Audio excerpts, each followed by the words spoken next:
แต่ยายนี่ก็ตะพาตะกูทูอ้ายสองสียายนะ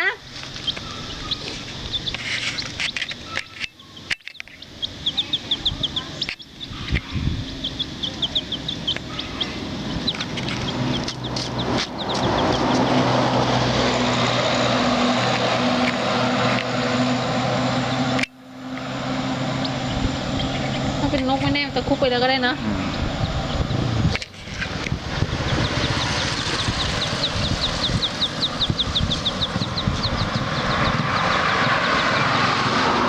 มันชอบ3 สีมากกว่า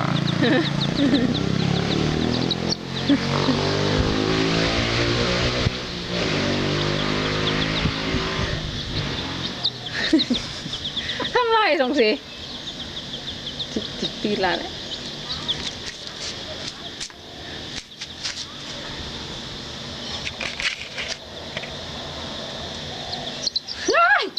ไอ้เบา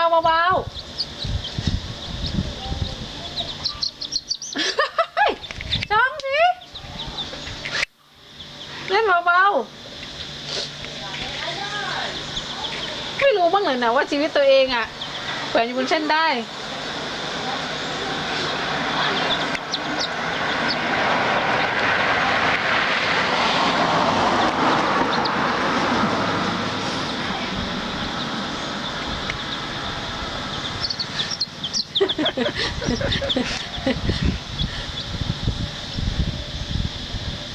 ปรากฏเปิงทีงับหัวมับ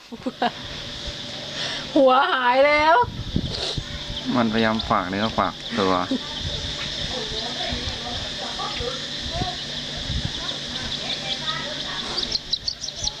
สองสีเบาๆสองสีนั่นมาแล้วตัวนึงอย่านะ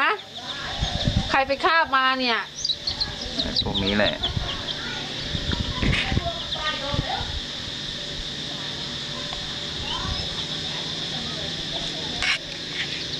ดีที่ไม่ตายนะ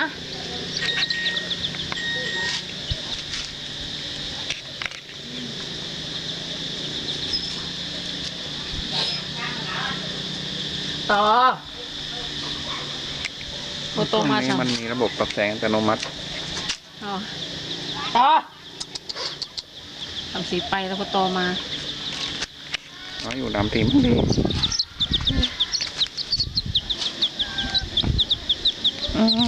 ไก่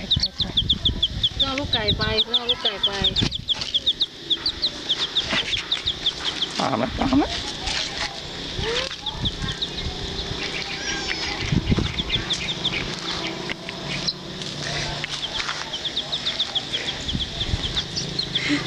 ชมรมคนแกล้งไก่